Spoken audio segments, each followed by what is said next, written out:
vossos lugares e vamos entrando, vamos sentando. Nós vamos dar início a este nosso culto, louvor, de adoração ao nosso Deus também, para aprendermos mais acerca da sua palavra. E vamos iniciar com uma palavra de oração. Nós vamos fechar os nossos olhos, vamos nos concentrar e vamos então dirigir ao nosso Deus uma palavra de oração inicial. Eu vou pedir ao Paulo, por favor, para nos dirigir em oração. Vamos então orar ao nosso Deus.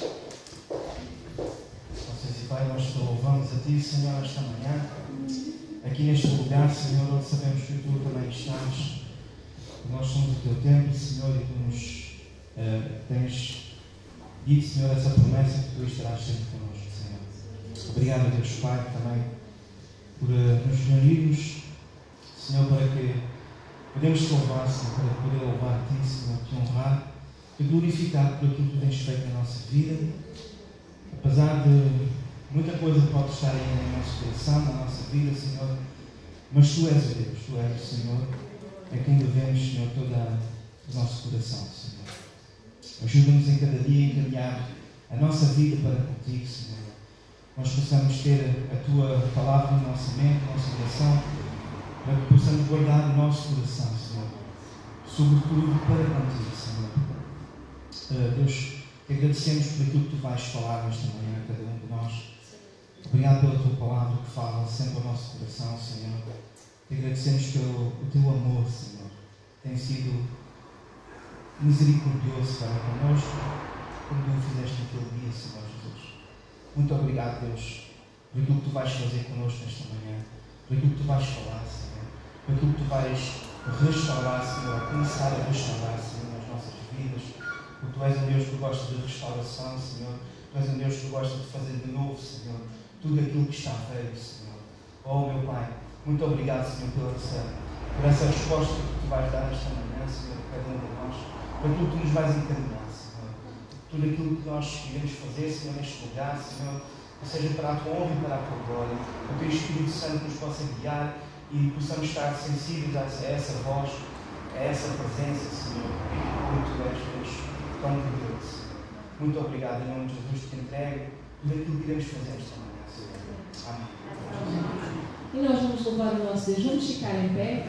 Vamos começar com o hino dos nossos salmozinhos, que é o hino número 220, e que começa por dizer: eis-nos ao pastor divino, todos juntos no lugar, e o que é que nós pedimos? Que o Senhor seja presente para acrescentar este seu rebanho. Vamos então cantar ao nosso Deus. Hino 220 dos nossos salmozinhos. Deus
vamos continuar ainda no Salmos e Hinos, desta vez com o hino número 57, que diz: Seja louvado o Deus Supremo, Deus adorado em Israel. Mais à frente nós dizemos que em nós não cesse o seu louvor. Que assim seja. Vamos então louvar a nosso Deus com o hino 57 dos nossos Salmos e Hinos.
sentar.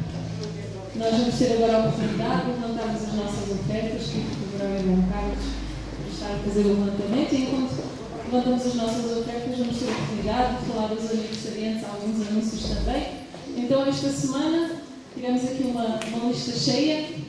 Começámos pela nossa irmã Maria dos Prazeres, depois a nossa irmã Augusta de Cabeça de Vide, Daniel dos Pós do Arrão e Capo Ponte São Rui, Elvira Faustina e Ana Almeida.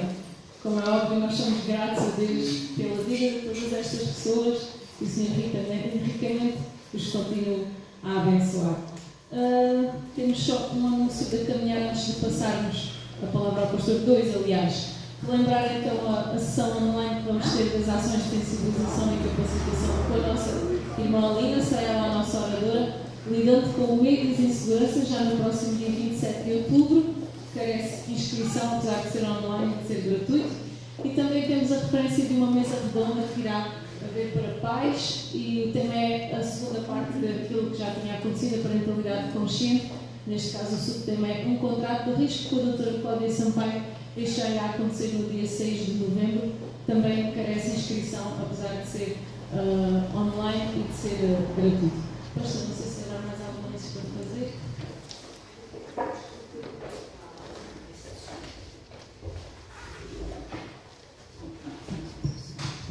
Bom dia, amados irmãos e irmãs. Graças e paz do Senhor Jesus.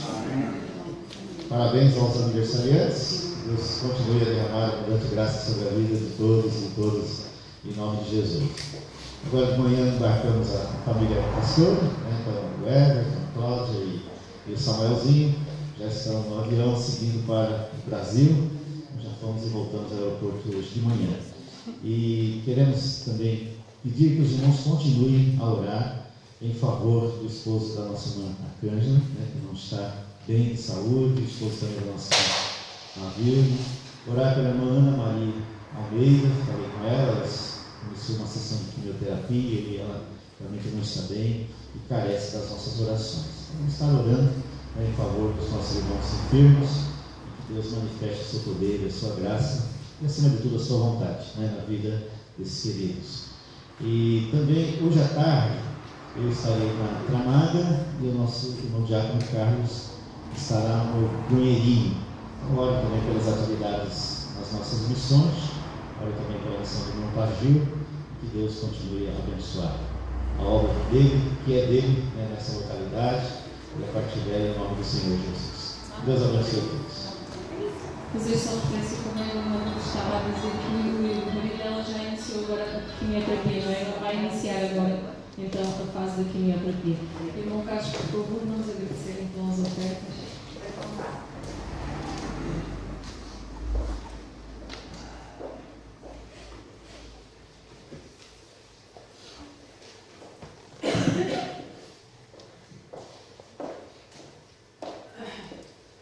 Pai, muito obrigado por mais uma vez estarmos na tua presença.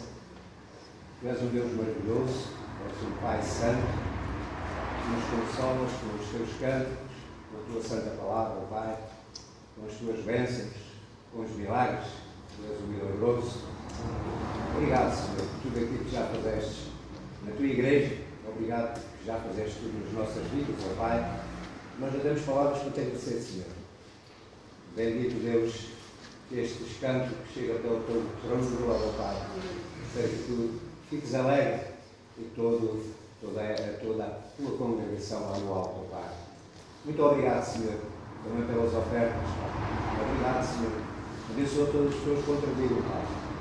Pai Santo, para que este dinheiro, estas ofertas sejam em benefício para a obra, para o sustento da obra, Pai. Para que nós a sustente, para que nós a falta do sustento da obra do Pai. Claro que demos pouco daquilo que tanto recebemos, ó Pai. Fala aos nossos corações, Pai, para que realmente nós possamos dar com alegria, não com tristeza, mas com alegria, Pai. Porque tu dás-nos futuro, Pai. Tu já nos tiraste da miséria, já nos tiraste das trevas, ó Pai. Hoje estamos aqui com os olhos fitos em Ti, ó Pai, com esta gratidão, com este amor, em agradecimento àquilo que já fizeste por nós e por tudo aquilo que irás fazendo aí, Senhor. Muito obrigado, Senhor. Fica com a palavra, fica com o teu servo, que ele possa estar completamente livre à vontade o Espírito Santo possa conduzir todas as coisas ao Pai. Bendito seja o teu santo nome, ó Pai. Muito obrigado. Agradecemos todas as coisas, ó Pai. E tudo que for feito aqui, agora da parte da manhã, mas a seguir no outro culto, seja para a honra e glória do teu nome, ó Pai. Em nome de Jesus. Amém.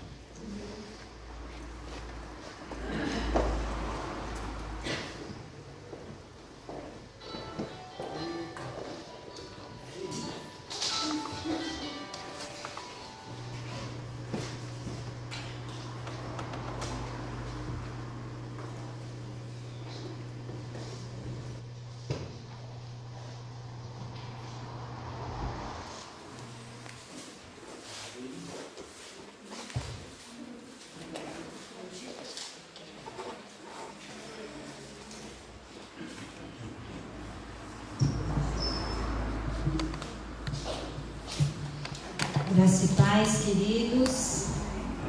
Parece que o inverno já está avisando para que vem. Já hoje brinquei, né? Todos já chegamos aqui com as mãozinhas assim, juntinhas, né?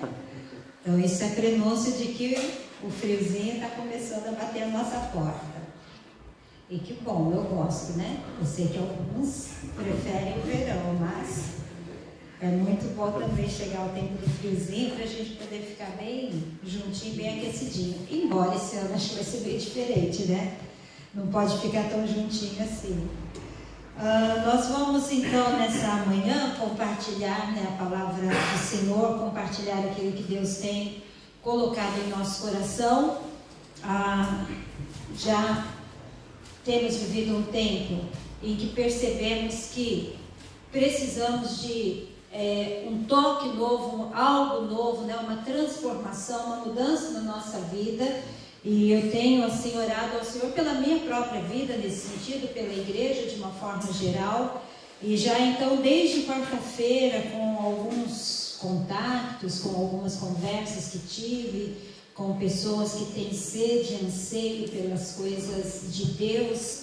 Então essa palavra, né, falar sobre a restauração do altar, já vinha tocando meu coração, e hoje então nós vamos falar em relação a isso. E para tal eu convido os irmãos a abrirem comigo em 1 Reis, no primeiro livro dos Reis, capítulo 18. E nós vamos ler os versos 30 a 33. Primeiro livro dos Reis, capítulo 18.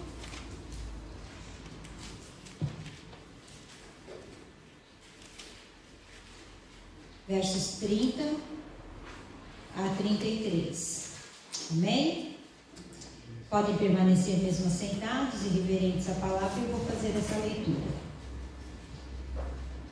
Que diz assim: Então Elias disse a todo o povo: Chegai-vos a mim. E todo o povo se chegou a ele. Elias restaurou o altar do Senhor que estava em ruínas. Tomou 12 pedras, segundo o número das tribos dos filhos de Jacó, ao qual viera a palavra do Senhor, dizendo: Israel será o teu nome. Com aquelas pedras edificou o altar em nome do Senhor. Depois fez um rego ao redor do altar, tão grande como para semear 2 medidas de sementes. E armou a lenha, dividiu o novilho em pedaços e pô-lo sobre a lenha. Amém, queridos? Amém. Nós vamos então orar e vamos meditar nessa palavra. Senhor, nós damos graças a Ti, porque o Senhor é o nosso Deus. Agradecemos por esta palavra que fala aos nossos corações. Agradecemos pelo Teu Espírito Santo que nos ajuda a compreender a Tua palavra. E pedimos que neste momento, Senhor, possamos de fato estar com a mente, o coração, com toda a nossa alma, todo o nosso ser, somente voltado para Ti. Deus, que nenhuma distração, nenhuma inquietação, nenhuma ação do maligno nos roube este momento tão precioso de ouvir e compreender a Tua palavra. E que mais do que isso, Senhor, sejamos também por ela quebrantados, sejamos por ela tratados. Ó Deus, que em nome de Jesus, ao sair deste lugar, deste templo, neste momento, Senhor, que nós possamos sair convictos de que precisamos do Senhor no altar das nossas vidas. Que o Senhor ministre ao nosso coração, que o Senhor fale conosco. É o desejo que temos, Deus, e a certeza de que o Senhor já tem ouvido a nossa oração. Em nome de Jesus. Amém. Pessoalmente, eu gosto muito da história de Elias, né?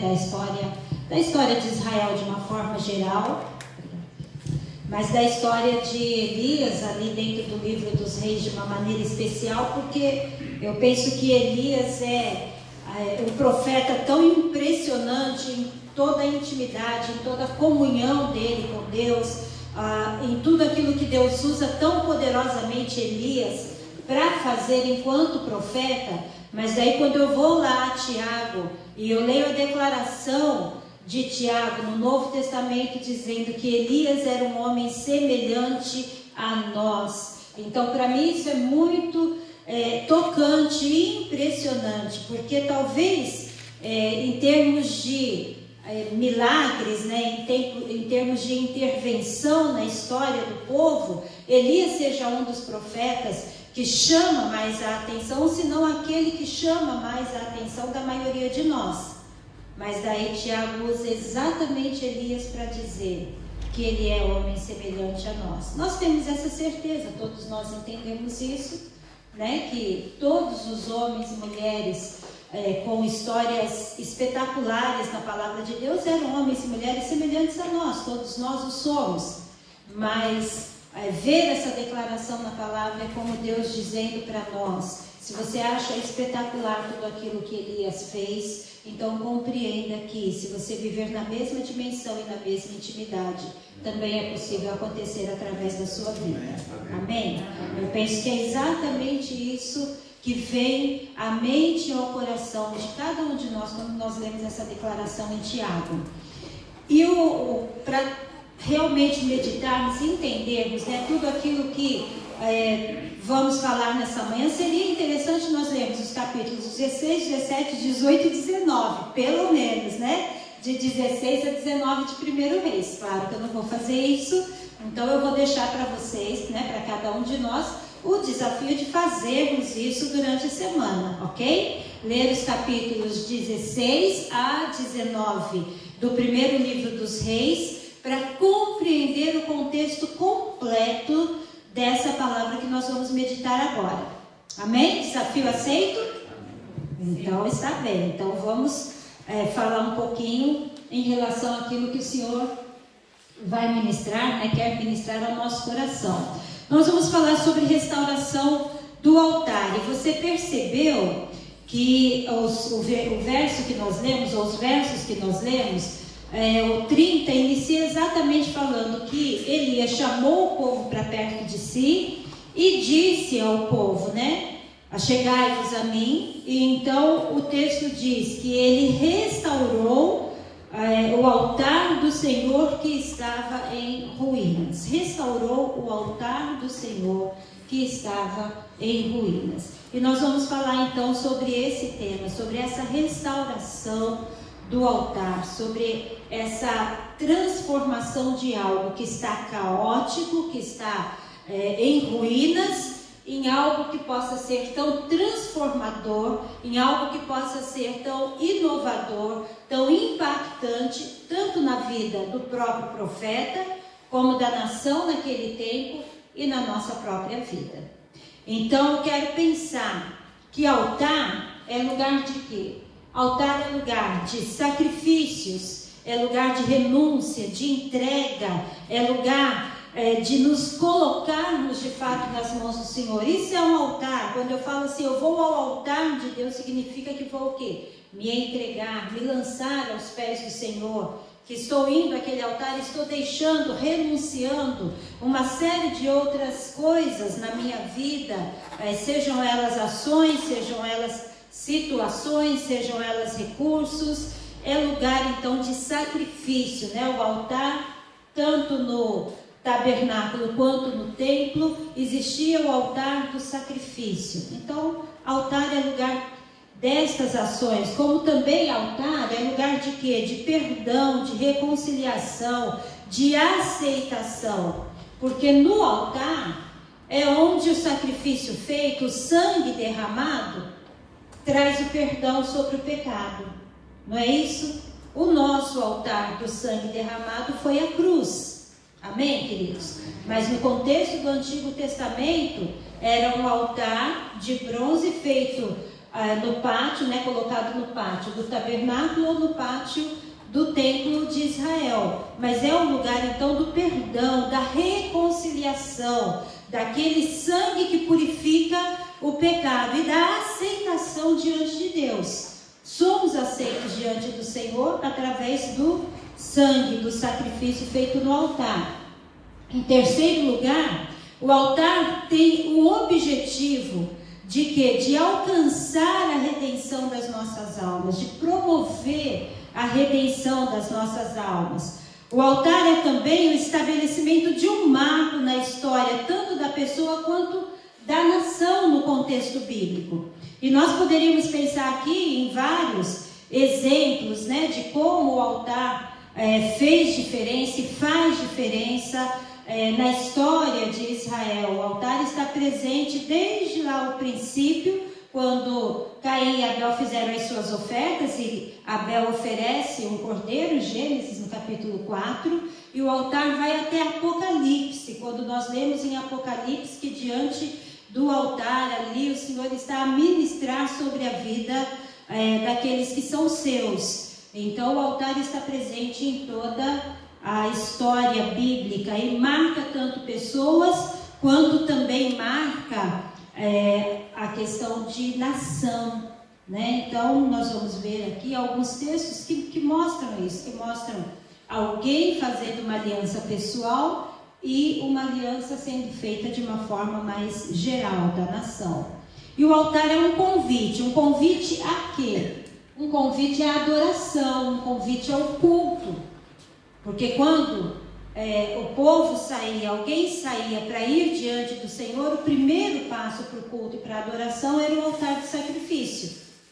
Mas lá dentro do tabernáculo, dentro do templo, no santo lugar tinha outro altar, que era o altar do incenso, onde se colocava então, aspergia o sangue do sacrifício feito lá fora, para que as nossas orações, a oração do povo pudesse chegar até o Senhor. E tinha também o altar dos pães asmos, né? Que era onde se colocavam os pães representando as 12 tribos. E todo esse contexto de altares lembra o culto.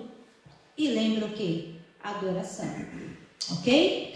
Então o altar tem todas essas caracterizações aí, é fácil a gente trabalhar isso. Então a gente percebe, por exemplo, falando dessa questão de que o altar marca a história de pessoas e nações, assim que Noé, nós não vamos passar esses textos todos, tá bom, queridos? Porque o nosso tempo, nesses cultos que são 2, né? O tempo é um pouquinho menor. Mas nós lembramos muito bem da história de Noé, quando o Senhor o manda construir a arca, não é isso? E depois que ele sai da arca, a primeira ação de Noé é construir um altar. É edificar um altar para agradecer e sacrificar ao Senhor pelo tempo que ele passou, né? Dentro da arca, com a sua família, protegido, liberto. Então ele faz isso. E naquele altar, naquele momento, ele também renova a aliança com Deus, ok? Então a gente percebe a presença do altar em todo o contexto bíblico. Também Jacó, lembramos da história de Jacó, penso que a maioria de nós, né, se não todos, conhecemos a história de Jacó. Jacó foge porque enganou o pai, Isaac, roubou a primogenitura do irmão, Esaú, se aliançou com a mãe, fez coisas que não deveria ter feito, e por causa disso, então, o irmão jura de morte e ele tem que fugir da presença do irmão. Quando ele foge em caminho, então, ele para em um lugar onde ele tem uma visão, a visão de uma escada, né? E anjos do Senhor subindo e descendo aquela escada. E naquele lugar ele faz uma aliança com Deus. E para marcar essa aliança ele faz um altar. Então ele vai e passa muito tempo lá na terra dos seus parentes, dos seus tios, e depois ele retorna e ele também cultua nesse mesmo lugar onde ele edificou um altar, ele cultua junto com toda a sua família, certo? Então olha bem, o altar marcando o quê? A saída da arca, o reinício da história da humanidade, né, a partir da família de Noé. O altar marca esse momento em que Jacó faz uma aliança com Deus, e ele que, o texto aqui também diz, né, que Deus falou que em Jacó, né, que em Israel, o nome dele mudado seria chamado a sua nação, também uma aliança marcada ali. O altar também está presente quando o povo vai para o cativeiro, é levado para o cativeiro, passa 70 anos na Babilônia, e então Deus permite o retorno deles, e o primeiro grupo que vem com esse general chamado Zorobabel, a primeira ação que eles têm ao chegar em Jerusalém é reconstruir o altar, e sobre o altar oferecer sacrifícios.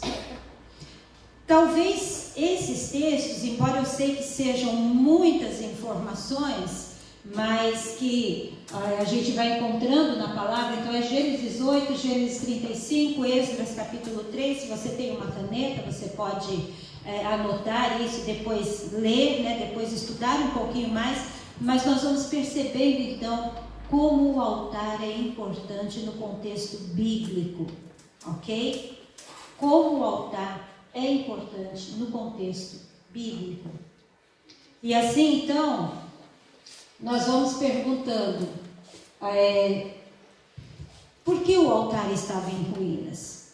Porque Elias, antes de qualquer coisa que viesse a acontecer ali, naquele momento do capítulo 18, ele teve que restaurar o altar, certo?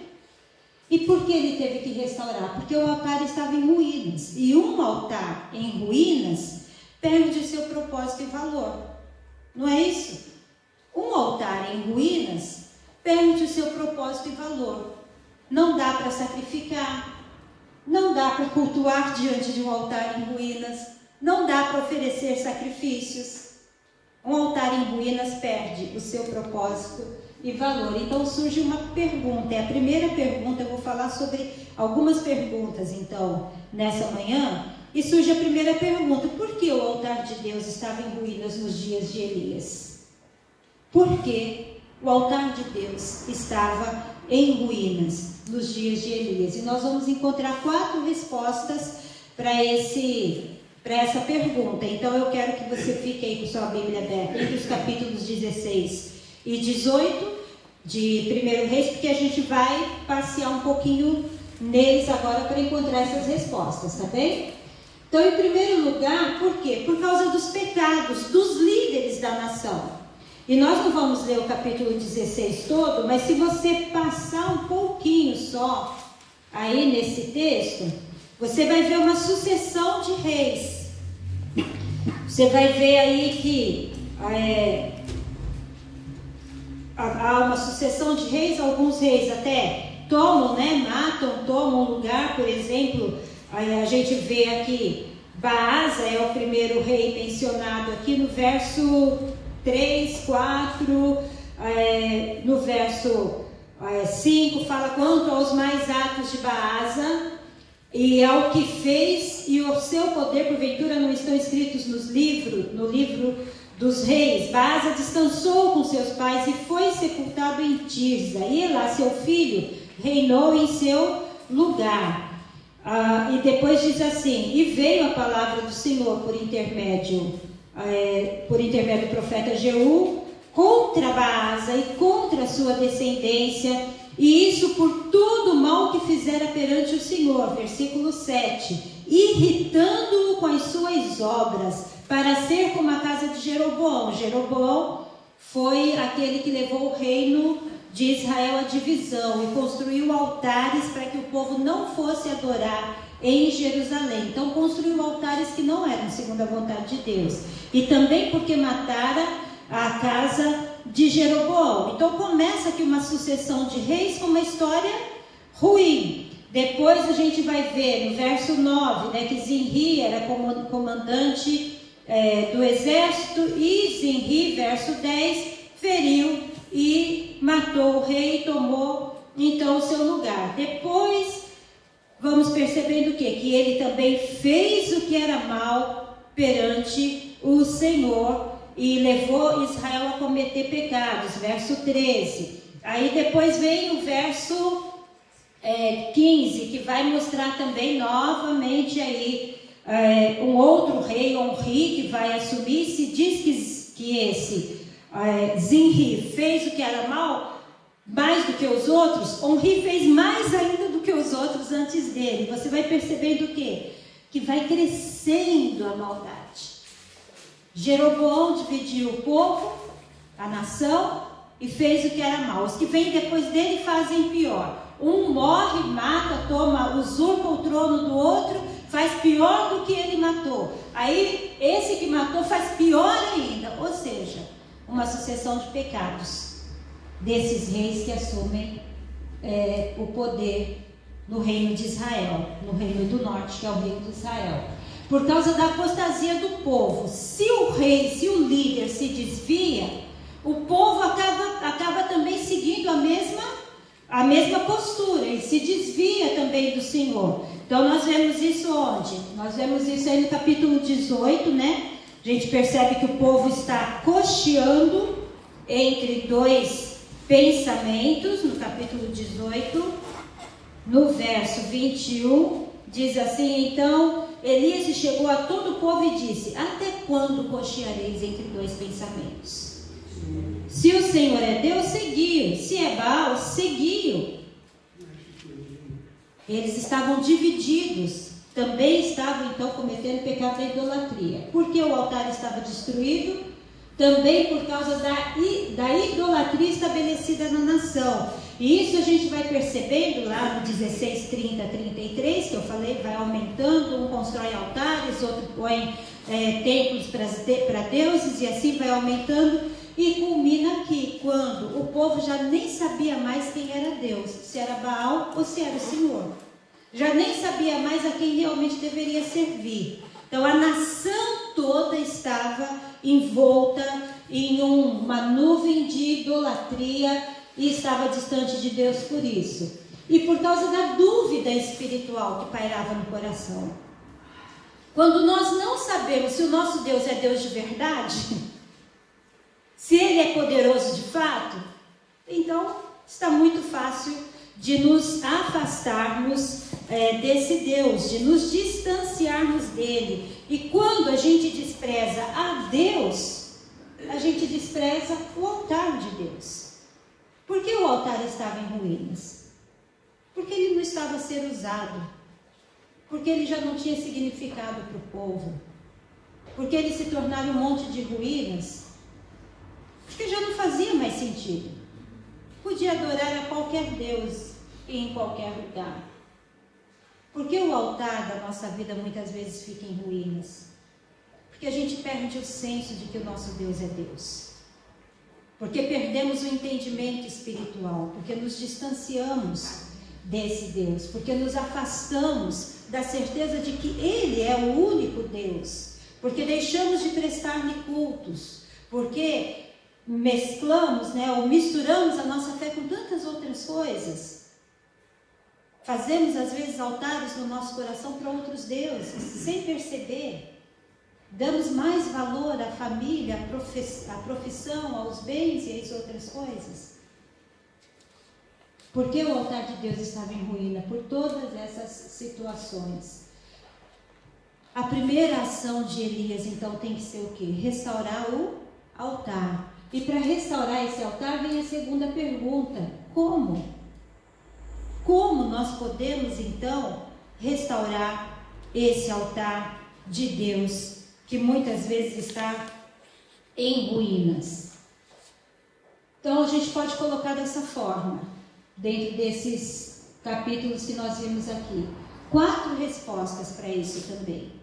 Em primeiro lugar, volte. E se você for lá no capítulo 18, no verso 1, você vai ver que depois de um período de seca, foram 3 anos e meio de seca, havia necessidade por todo lado na nação de Israel, fome, faltava alimento para o gado, faltava água para as famílias, faltava água para os animais. Então Deus diz para Elias assim: olha, chegou a hora, volta, vai até Acabe, o rei que governava Israel nesse período, vai até Acabe, e eu farei vir a chuva sobre a nação. Então Deus, no capítulo 16, no capítulo 17, no capítulo 18, ele trata a nação que se distanciou dele. E Acabe, que o texto do capítulo 16, do verso 30 em diante, vai mostrar que ele fez muito pior do que todos os outros, porque ele estabeleceu um altar para Baal, e ele construiu um templo para Baal, dentro da terra de Samaria, dentro da terra de Israel. Então, o Senhor fala: agora volta, que eu vou terminar o tratamento que eu tenho com esse povo. Veio a seca com juízo, e agora eu vou fazer diferente. Então Deus diz: volta. E em Apocalipse, no capítulo 2, o Senhor também nos faz um desafio semelhante. Ele diz: lembra-te de onde caíste e volta. E restaura aquilo que ficou perdido no meio do caminho. O amor esfriou, o altar está em ruínas, a vida está quebrada, espiritualmente você não está bem. O primeiro passo para a restauração é o quê? Volta. Volta ao início de tudo. Volta ao primeiro amor. Deus diz para Elias: vai lá, volta lá para Samaria e fala com Acabe. Em segundo lugar, confronte o que não está bom, porque não existe forma de curar e restaurar um altar sem que antes a gente se defronte com a ruína, sem que antes a gente reconheça que está em ruínas. Talvez a nação de Israel passasse imensas vezes ali ao lado daquele altar, e talvez nem se apercebesse que um dia ali tinha sido um altar maravilhoso, um lugar de adoração e de culto. Então temos que nos confrontar com isso, nós temos que olhar e falar: realmente está mal, não dá para ficar como está. Talvez você em casa tenha que fazer isso, confrontar as mazelas, olhar e dizer assim: não estou bem espiritualmente, meu altar não está bem. O altar das nossas vidas é o nosso coração, é o nosso viver diante do Senhor. Nós somos o templo de Deus, nós somos o altar do Senhor. Se não estamos bem espiritualmente, temos que nos confrontar com isso. E lá nos versículos 18 a 21, é exatamente isso que Elias faz. Ele chama o povo, ele fala: olha, venham, vamos ver como é que estão as coisas. E diante daquele altar em ruínas, é que ele fala, né, que quem tem destruído, quem tem feito as coisas ruins é Acabe, mas que chegou esse tempo então do Senhor restaurar. Mas que o povo precisava tomar uma decisão e perceber que eles estavam divididos, que eles já não sabiam mais em quem realmente eles criam, no que realmente eles criam. Eles precisavam tomar uma decisão. Então, confronte. Em terceiro lugar, recorde a aliança. Porque, como nós vimos, altar é lugar de aliança. No dia que nós nos convertemos, nós edificamos no nosso coração um altar para o Senhor. Altar é marco de relacionamento com Deus. Então recorde a aliança. O que Elias faz é dizer assim, que ele vai restaurar o altar. Ele pega 12 pedras, as 12 pedras representam as 12 tribos de Israel, embora o reino dividido. Ele pega as 12 tribos e as 12 pedras, e ele faz o quê? Naquele momento ele edifica e ele fala assim: olha, as 12 pedras, por quê? Porque em Israel, nas 12 tribos, será chamado o meu povo. O Senhor chamaria então a nação de quê? De Israel, as 12 tribos. Percebem isso, irmãos? Restauração do altar passa por renovação da aliança. Deus escolheu Israel. Deus amou Israel. Deus fez uma aliança com Israel. E Deus não quebra a sua aliança. Deus nos amou. Deus nos escolheu. Deus fez conosco uma aliança. Deus nos ama e Ele não quebra conosco essa aliança. Amém? Para restaurar o altar, é preciso recordar isso. E edifique. Pedra por pedra. Passo por passo. Ação por ação. Decisão por decisão. Restaure, reedifique, reconstrua. É assim que a gente muda a história da nossa vida espiritual. Reconheceu o pecado? Confesse. Percebeu a frieza? Clame por ajuda. Precisa de uma transformação em uma área? Faça isso. Não deixe as coisas irem passando quando o Espírito vai tocando o seu coração e a sua alma. Com o altar restaurado, tudo muda. Tudo muda quando o nosso altar é restaurado. Então é possível, sim, que nós vivamos um novo tempo na nossa história, assim como Israel vai viver um novo tempo na sua história. E surge a terceira pergunta, então: quais os resultados da restauração desse altar? E nós vamos perceber isso também de 4 formas. O altar restaurado está pronto para ser usado. Enquanto era ruínas, Elias não pôde fazer nada nele. Então Elias chama o povo e fala assim: olha, venham cá, estejam perto de mim. E ele começa a restaurar.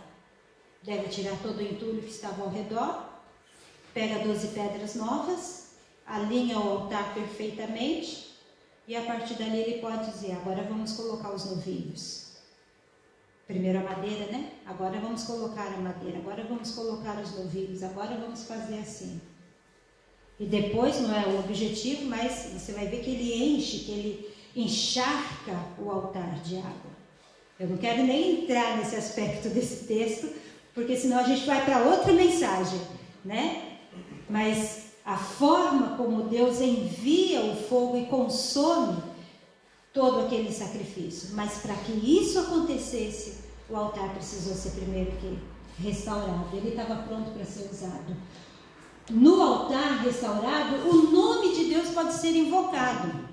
E depois, então, que ele restaura todo o altar, né, que ele coloca, então, as 12 pedras alinhadas ali, e ele coloca a lenha, ele coloca o animal para o sacrifício, então ele ora ao Senhor. Então ele invoca o nome do Senhor. No verso 36 ele ora, ele diz: ó Senhor, Deus de Abraão, de Isaque e de Israel, fique hoje sabido que tu és Deus em Israel, e que eu sou o teu servo, e que segundo a tua palavra fiz todas essas coisas. E daí o Senhor vai vir e vai ouvir a oração. No altar restaurado, a comunhão volta. A oração é possível.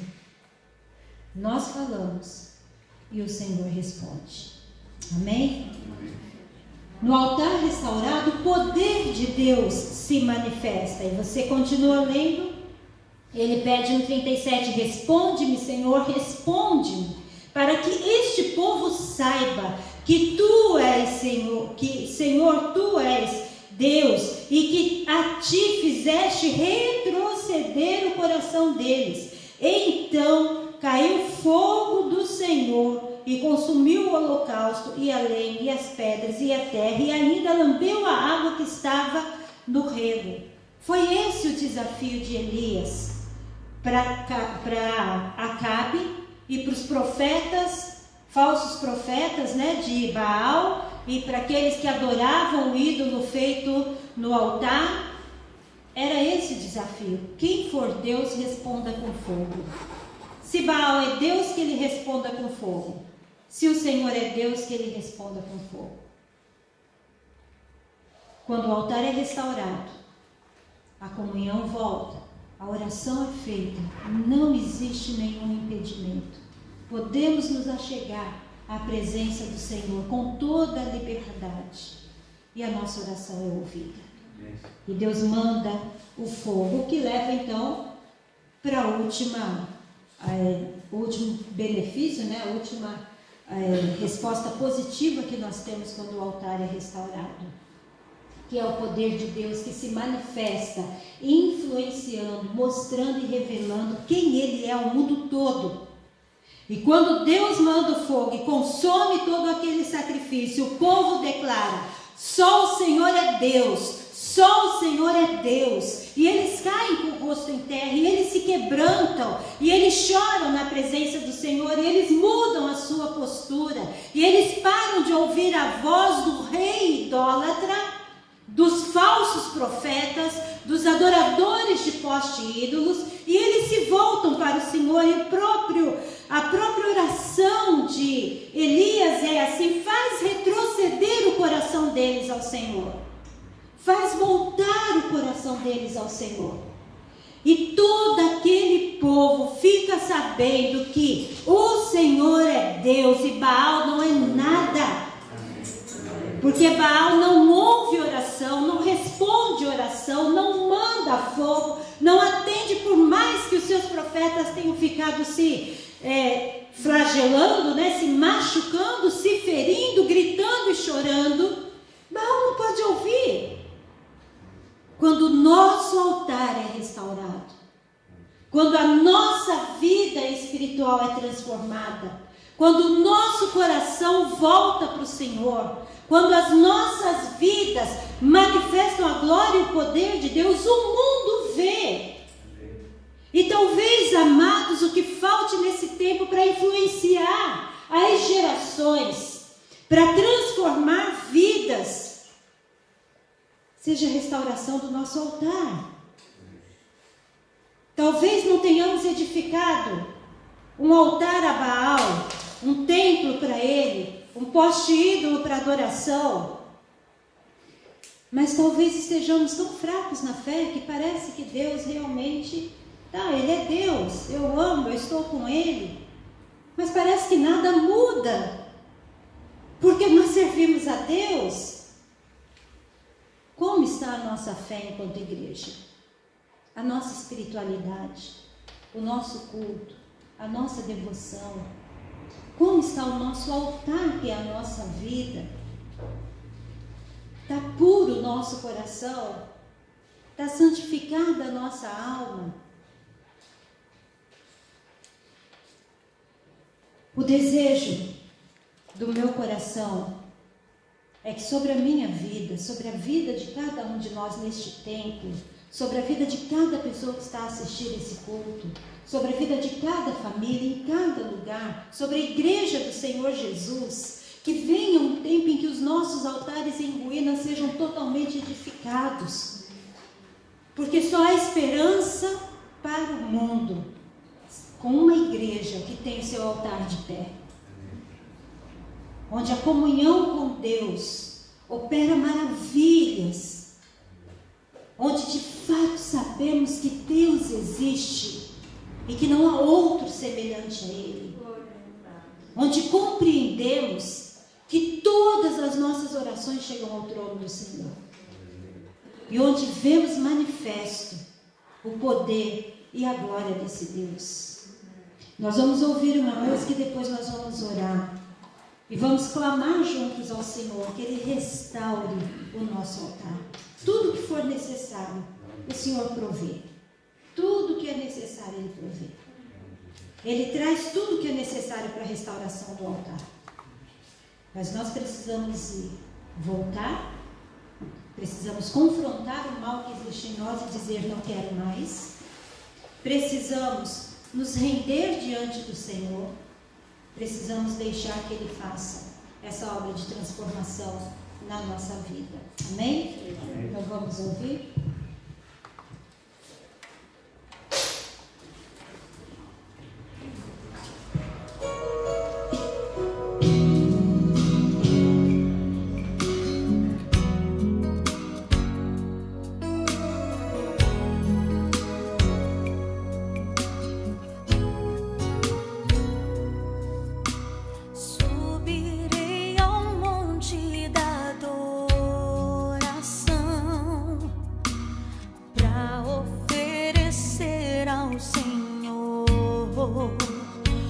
Sacrifício de louvor,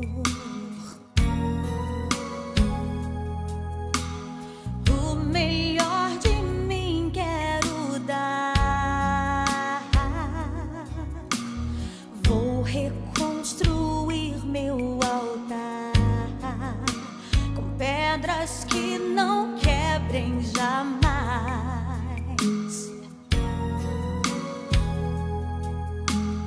Pedras que resistam ao vento, pedras que resistam à chuva, porque na alegria ou na luta eu vou louvar.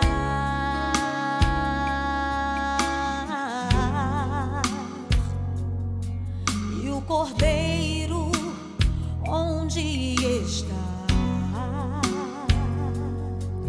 Jeová Jireh, Deus proverá, Deus proverá. Minha vida, minha casa, meus problemas já estão no altar. Deus proverá. Ele sempre tem uma resposta para quem clamar. Deus proverá. Minha vida, minha casa, meus problemas já estão no altar.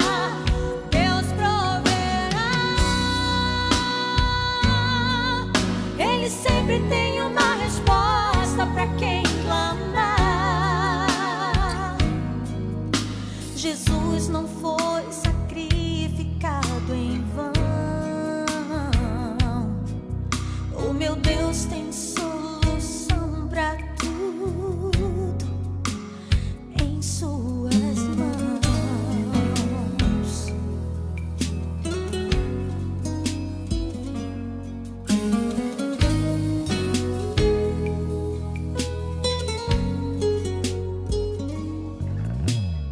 O melhor de mim quero dar. Duarte vai abaixar o som, vai deixar baixinho. Eu quero que você abaixe sua cabeça e feche seus olhos também. E se há algo que você sabe que precisa ser nesse momento restaurado, transformado, mudado na sua vida, deixe que o Espírito Santo confronte. Deixe que o Espírito Santo mostre. Deixe que o Espírito Santo cure, restaure, perdoe. Deixe o seu altar ser reconstruído na presença de Deus nesse momento. Creia que tudo que você precisa para essa reconstrução o Senhor já te deu. E o Senhor pode fazer na sua vida, na minha vida, em nós como igreja, hoje, uma nova história, um novo tempo, uma nova missão. Se o altar está em ruínas, precisamos abrir os olhos e perceber. Se o altar está em ruínas, precisamos reconstruir. Se queremos que a comunhão seja renovada, que a resposta chegue, que o mundo seja impactado, que a nossa vida seja transformada, precisamos restaurar o altar. Então coloca diante de Deus a sua oração, e eu vou fazer uma oração então por cada um de nós também, enquanto igreja do Senhor. Deus, nós sabemos que o Senhor tem sempre uma resposta quando nós clamamos. Pedimos perdão, Senhor, se enquanto igreja temos andado cocheando entre vários pensamentos. Temos andado perdidos, Deus, sem de fato sabermos que o Senhor é Deus e que faz toda a diferença na nossa história. Senhor, nós queremos pedir que o Senhor perdoe se temos pecado contra Ti, estado distantes do Senhor, frios na nossa fé, se temos, Senhor, deixado de lado o culto que deveríamos prestar a Ti. Senhor, se temos abandonado a Tua palavra, se não temos praticado a oração. Senhor, se a nossa fé está fria, vem, Deus, neste momento e restaura o altar das nossas vidas, porque nós queremos transformação, Senhor. Queremos cura, Deus. Queremos viver um novo tempo na Tua presença. Sabemos, Senhor, que enquanto a nossa vida, o nosso altar estiver em ruínas, nada mudará, nada será transformado. Ó Senhor, é por isso que pedimos, trata a sua igreja, Senhor. Trata a igreja, porque nós queremos ver, desde Ponte de Sor, Portugal inteiro e o mundo, Senhor, sendo impactado com a Tua palavra. Sabemos que o Senhor é Deus que responde com poder e autoridade. O Senhor é Deus que vem com fogo e consome todo o sacrifício. O Senhor é Deus e não existe outro. E neste coro com a Tua palavra nós dizemos: só o Senhor é Deus. Somente em Ti confiamos, Pai, e rogamos em nome de Jesus. Em nome do Senhor Jesus nós rogamos. Muda, Senhor, a nossa história. Ajuda-nos, abre os nossos olhos espirituais, convence-nos de todo pecado, convence-nos, Senhor, de tudo que precisa ser transformado e traz sobre nós este avivamento. Ó Deus, em nome de Jesus, ajuda-nos, Senhor, precisamos de Ti. Sozinhos não somos capazes de mudar essa realidade, mas com o Senhor, com o Teu poder, com a Tua autoridade, com a resposta que vem do Senhor, podemos sair daqui totalmente vivificados, totalmente renovados, totalmente restaurados. E é o que clamamos, Senhor, em nome de Jesus. Não somente por amor a nós, Pai, mas por amor ao homem perdido, por amor à nação que precisa da Tua ação. Nós pedimos: restaura, Senhor, restaura e transforma a nossa vida, em nome do Senhor Jesus. Em nome do Senhor Jesus. Amém e amém. Amém, queridos, que o Senhor nos ajude a viver esse tempo em que o nosso altar, a nossa vida, a nossa comunhão e a nossa intimidade com Ele seja restaurada para a glória dEle e para que o mundo saiba que só o Senhor é Deus. Amém? Pessoal.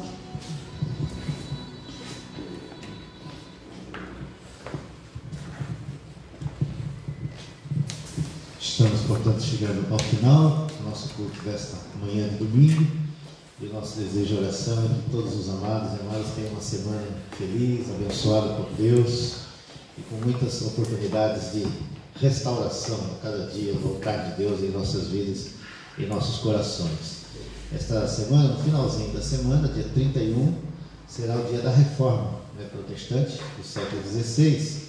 Então, no próximo domingo, nós estaremos a dar uma ênfase então, em relação à reforma e a necessidade da reforma e os efeitos da reforma na vida da Igreja do Senhor Jesus.